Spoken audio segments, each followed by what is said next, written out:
India and China to stop buying Russian oil.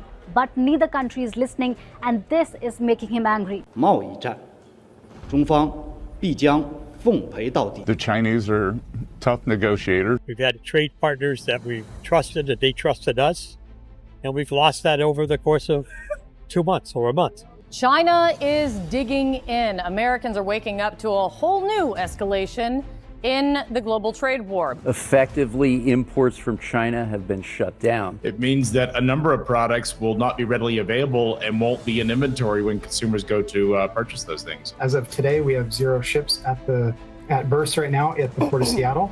The prices seems to go up every week. Informed you, the United States of America has just lost practically all of its oil sales to the largest consumer in the world. And this event took place without a single headline being published. As of the 11th of August, 2025, the United States Energy Information Administration has released new data that depicts a shocking drop. Crude shipments to China have dropped to less than 8,000 barrels per day, which is a 95% wipeout from the 160,000 barrels that were shipped to China at the beginning of the year. There will be no angry statements coming from Beijing, and there will be no spectacular standoffs. The tankers stopped coming from Texas ports to Gulf Coast pipelines. The flow has slowed to a trickle, leaving billions of dollars in infrastructure stranded, and America's once vaunted energy dominance exposed as a hollow slogan. It all started quietly in February with a seemingly harmless 10% tariff, followed by silence, and then without any fanfare, the tankers stopped coming. Whether we will ever be able to regain control of China is the question that needs to be answered at this point. Keep an eye out. To share your thoughts, click the like button below the transformation, which can be seen from the ground in Corpus Christi. Entire berths in Houston that were formerly filled by super tankers are now vacant. Massive storage tanks that used to be turned over once a week now sit 50% full with their steel shells frying in the heat of Texas.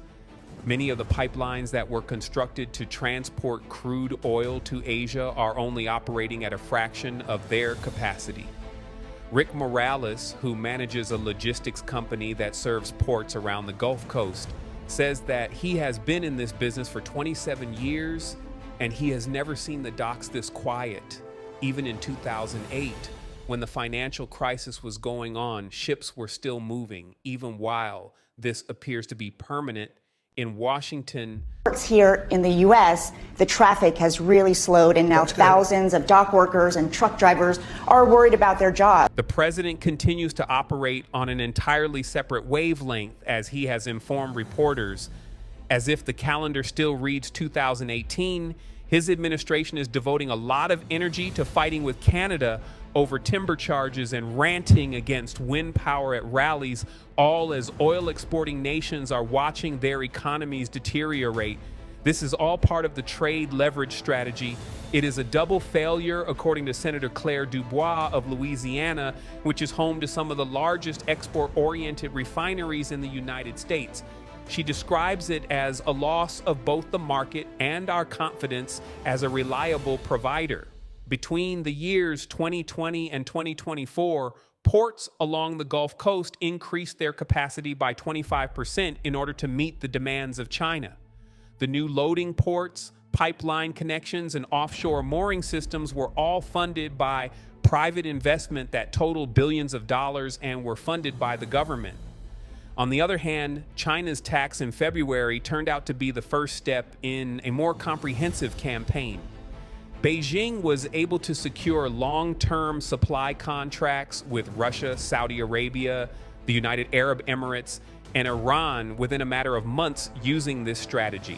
At the same time, the deals provided competitive prices, secure volumes, and most importantly, settlement in yuan rather than dollars from the United States.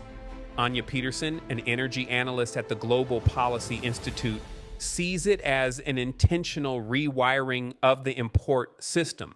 She compares it to the installation of a new operating system that no longer runs the old software. Further, the United States is not included in the upgrade, which means that the rewiring goes beyond price tags. They have redrawn the schedules for the tankers. Adjustments have been made to the layouts of refineries in China so that they can handle larger blends from the Middle East and Russia. In order to completely circumvent banks in the United States, payment systems have been redesigned. The shock has been severe for small and medium-sized businesses in the Gulf Coast, oil supply chain, machine shops, chemical suppliers, and marine services. Even if the price of American oil suddenly dropped to the lowest in the world, China would not be able to accept it because the physical and financial infrastructure necessary to do so would no longer exist. The proprietor of a modest mechanical repair company in Port Arthur, Luis Herrera, reports that his revenue has decreased by 40% in just 3 months. The pumps and valves of at least 2 tankers were serviced by our company on a weekly basis. At this point, we are at a low. We are fortunate if we are able to secure 1 contract per month. The effects of the ripples were felt further inland as well. Cafes and diners that cater to port workers are reporting sales drops of 20 to 30%. And if you think this is simply an issue that is unique to Texas, wait till you see who is replacing us. Trucking companies that used to transport crude and refined products to export terminals are now idling their rigs. China is among the biggest customers for Iran and Russia. It buys almost all of Iran's oil. We're talking about 80 to 90% of Iran's oil exports. They go to China. The data from Chinese customs from the month of July highlights the pivot. The amount of oil that China imports from Iran has increased to 1.7 million barrels per day, which is 10 times the volume that China used to purchase from the United States. A significant portion of this oil is being sent to teapot refineries, which are small private businesses that prioritize low costs and flexibility above provenance or bureaucracy. Market analyst Yuan Lei, who is based in Shanghai, told state broadcaster CCTV that the United States believed that low prices would allow it to maintain its foothold. However, when the infrastructure and contracts are engineered for Middle Eastern and Russian crude, it is nearly impossible to return to the previous state of affairs, and the strategic implications are even more significant. The power of the United States government to apply sanctions, enforce trade terms, or simply monitor flows is diminished by the fact that every barrel that is priced in yuan is a barrel that does not touch the financial system of the United States. Marcus Bell, a former officer of the Treasury Department, makes the observation that what we are witnessing is not merely a loss in the market, rather it is a relocation of currency, a gradual incision into the financial artery of the United States, the power. Meanwhile, both north and south of the border are present. United States of America's immediate neighbors are taking their own actions. Mexico and Canada are working together to advance the Northern Corridor, a logistical network that is estimated to cost $120 billion and is aimed to connect their respective Pacific and Atlantic ports while completely avoiding the facilities of the United States. When it is finished, it will reroute more than $120 billion in yearly trade flows, which will result in a reduction of the United States' dominance over supply chains in North America. In an interview with Bloomberg, Paul Kingston, a former trade advisor to the White House, expressly stated that this is not a temporary form of reprisal. The United States of America is not invited to participate in the design phase of the new trade architecture that is now being constructed. This architectural style is already having an effect on further regions. Oil contracts based on the yuan are now being negotiated by Indian refiners.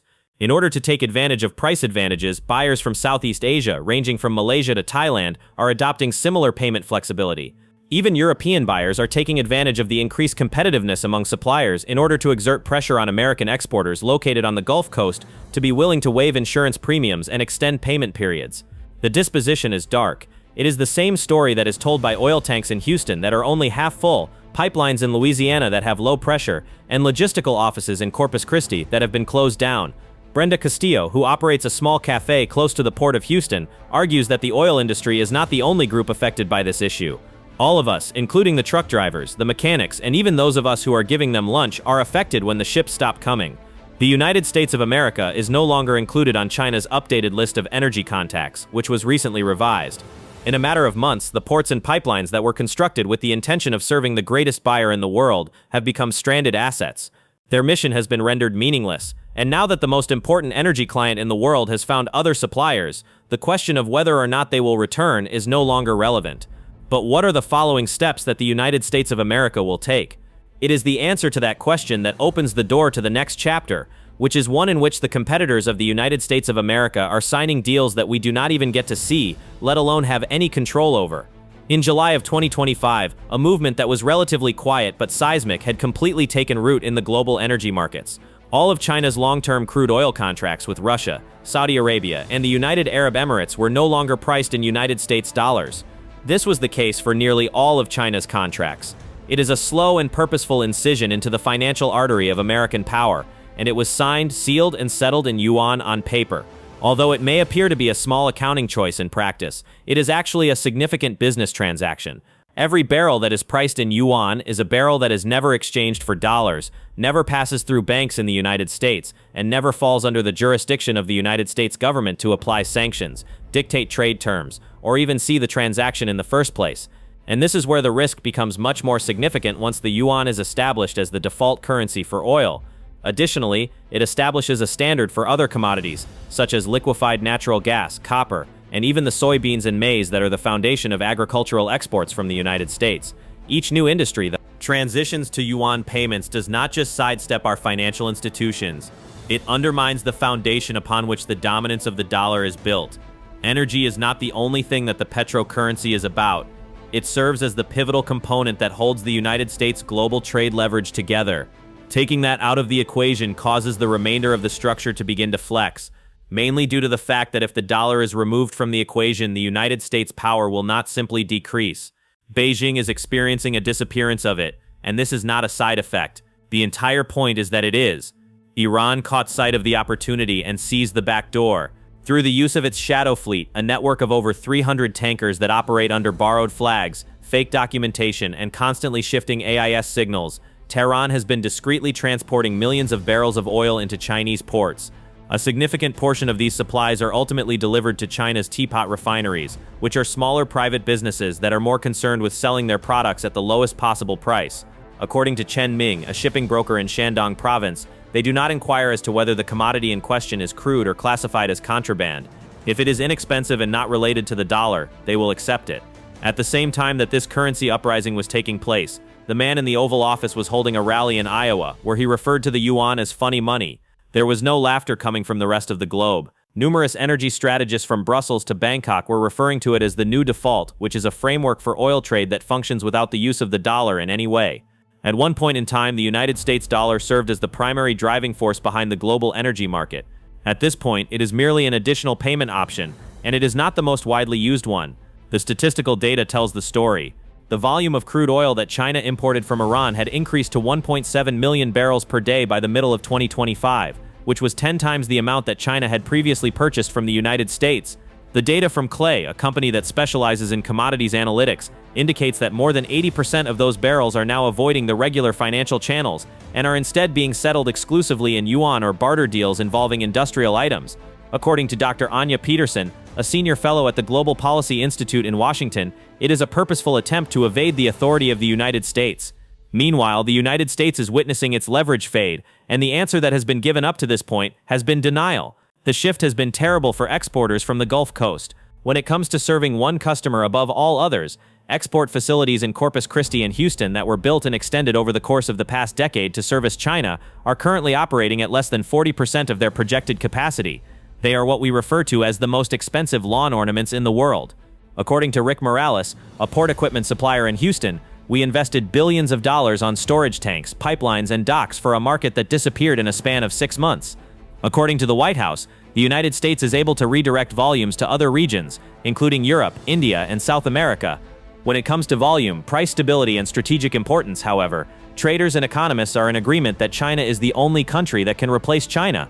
According to Marcus Bell, a former official at the Treasury Department, this is not a problem with the supply chain. Rather, it is a collapse of the business model, which was caused by ego, poor math, and the widespread notion that tariffs function similarly to seasoning. Simply continue to add more, and the flavor will ultimately improve. In Port Arthur, small and medium-sized enterprises that are connected to the oil export ecosystem are experiencing a shortage of resources. Luis Herrera, the proprietor of a mechanical repair company, reports that orders have decreased by 45% since April. All 3 of the guys had to be let go. He acknowledges that they are talented workers who are also parents. In Baytown, Texas, the work comes to a halt whenever the ships come to a standstill. A truck fleet operator named Karen McBride has parked almost half of her rigs, which were formerly used to transport crude oil from pipeline terminals to the port on a daily basis. These days, it is probably twice a week. The cost of fuel is still quite high, but the contracts have been terminated. In the meantime, China has not merely filled the void that the United States has left, it has strengthened its dominant position. By August 2025, Beijing's strategic petroleum reserves had grown to the point that they could cover more than 3 months' worth of imports. This is far higher than the suggested global average of 90 days, which is set by the International Energy Agency.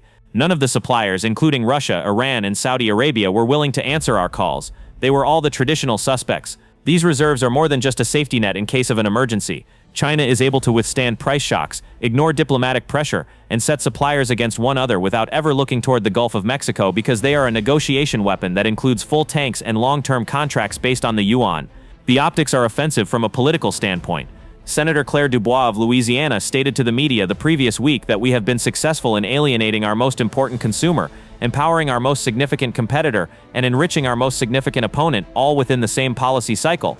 That does not constitute a strategy. It is unethical to use IQ. An increasing amount of discontent is being felt even within the corporate world. On August 8, the American Petroleum Alliance published a statement in which it urged the administration to engage in diplomatic and commercial engagement in order to restore access to major Asian markets before the beginning of irreversible infrastructure write-downs. When it comes to the West Wing, however, the story continues to be one of triumph. One more time, we are respected. This is what the president told an audience in Ohio, and he insisted that firmness will bring partners back to the table once again. However, the evidence that is available on the ground indicates that the reverse is true. Pipelines to nowhere is a phrase that is currently being used as a sarcastic joke among those who are inside the industry. This phrase has replaced America's domination in the energy sector. There is a far wider scope of strategic risk than only oil. The contracts denominated in yuan are beginning to serve as a model for the exportation of other commodities, including copper, liquefied natural gas, and even agricultural products. If the dollar were to lose its central role in a number of different industries, the ability of the United States government to deploy economic statecraft would be diminished across the board.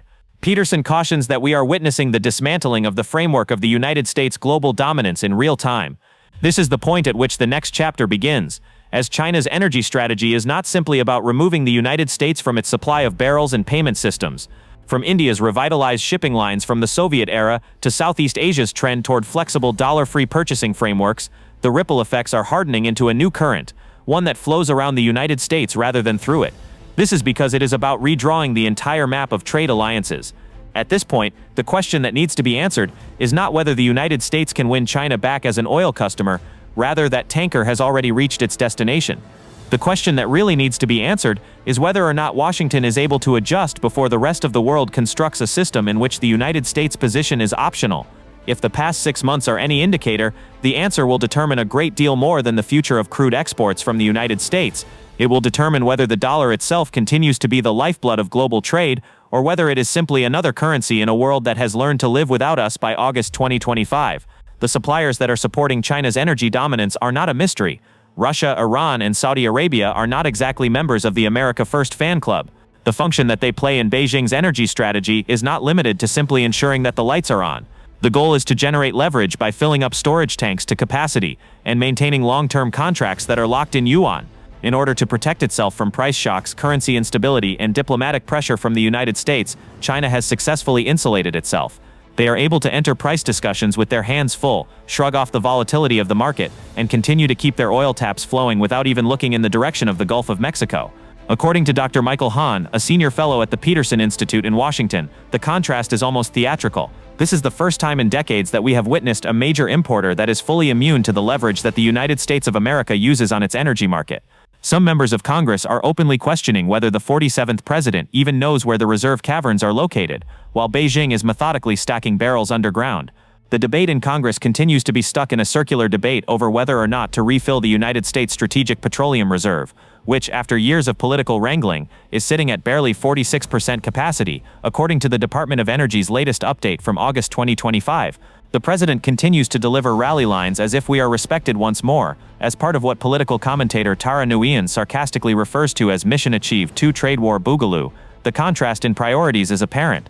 The United States of America's most significant export at the moment appears to be denial within the West Wing. Meanwhile, China is signing big purchase orders, and it is not alone in doing so. This is happening while the White House is spending weeks writing press releases.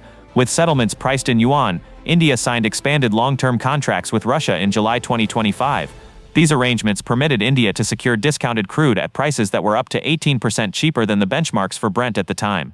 In Southeast Asia, buyers from Malaysia to Thailand are quietly adapting their procurement frameworks to mirror China's playbook, preferring suppliers that offer flexible payment terms that do not involve the use of dollars. These deals also revived shipping lanes that were in use during the Soviet era and went through the Arctic to completely circumvent the Strait of Hormuz. According to a Thai energy economist named Jirawat Kunchanapurn, the purpose is to make sure that political risk is avoided. Payments in dollars are subject to the regulations of Washington. Even Europe, which is still getting significant volumes of crude oil from the United States for the time being, is capitalized on the rise of alternative suppliers in order to squeeze concessions. Yuan payments come with Beijing's even. As one Rotterdam trader told Reuters in late July, "We are playing America's old game just using someone else's rules." European Union purchasers have successfully negotiated reduced freight costs, broader insurance coverage, and longer payment windows. These are all conditions that were rarely provided when the United States held more clout. Rather than a fault in the market, this is a reorganization of the systems that determine the prices of energy orders on a worldwide scale. There is a redrawing of preferred suppliers and shipping lanes, and the United States is no longer in control of the situation. The man who once promised an energy boom so massive that it will make your head spin is, according to the majority of stories, still spinning.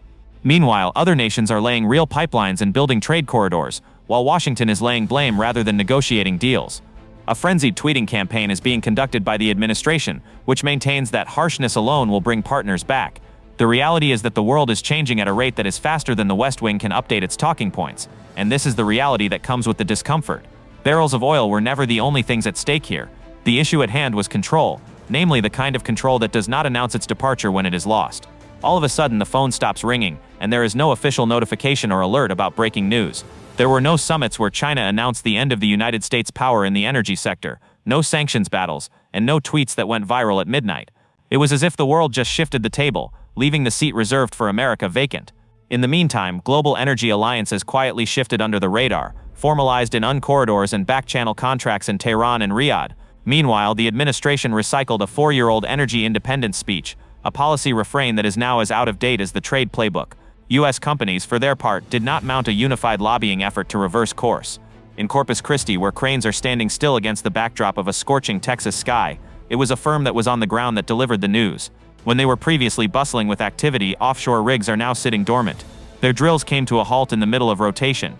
It is increasingly common practice to include fine text in Mandarin and Arabic in contracts that were previously written in English. There are no irate demonstrations or flags that are being burned, according to Brenda Castillo, who owns and operates a cafe that caters to port workers. Fewer ships, fewer customers, and a lot of people quietly packing up. It is not hostility, it is irrelevance. There is no limit to the amount of criticism that the 47th president may level against green subsidies and point the finger at wind turbines. However, the transactions that are of significance are being signed in other places, and we are not even invited to read them for ourselves. Furthermore, power in the geopolitical sense does not mysteriously disappear overnight. In the moment that partners understand they no longer require your services, it slowly vanishes, much like oil that is poured out of an open barrel. China did not slam a door in the face of the United States of America. It constructed a new home with locks that were keyed to distinct currencies and trade regulations. Although the United States did not contribute to the design process, Washington was preoccupied with culture war skirmishes and cable news soundbites throughout the time that those new trade maps were being produced. Even Canada, our nearest neighbor, top trading partner, and the country with which we share the world's longest undefended border, has begun shifting oil exports toward Asia and Europe. This change is not only occurring across seas, it is also occurring across continents. According to a story that was published by Reuters in July 2025, Canadian officials used the grounds of continuous trade uncertainty and retaliatory tariff vulnerability as justifications for avoiding the United States refineries. For now, let us review. China withdrew from the situation. Iran intervened in the situation. The United States of America, India, transformed Europe, leveraged Canada, and diversified. While we were standing in the midst of a room that was completely empty, we announced our victory to an audience that had already left. There was no hostile takeover by any means. Because the rest of the world has realized that it is able to function without us energy in its main supply chain, the exit was a quiet one that was carried out without any controversy surrounding it. This brings us to the next more difficult topic, which is what will happen when the economy of the entire world becomes accustomed to functioning without humans. Neither will the response be yelled out from podiums, nor will it be emblazoned onto banners that represent breaking news. Not only will this decline be measured in lost bear, but it will also come quietly in the form of contracts that no longer carry our signature and payment methods that are meant to circumvent our banks in shipping lanes where our flag is never to be seen in the course of each day, but in the gradual and unrelenting loss of influence that occurs when the rest of the world stops asking what the United States of America thinks, because by the time that silence has taken hold, it is already too late to shout over it. If you are concerned about the position of the United States of America in the upcoming chapter of international commerce, please click the like button and subscribe to our channel. Additionally, please share your thoughts on how you believe we can change the course of events in the comments section.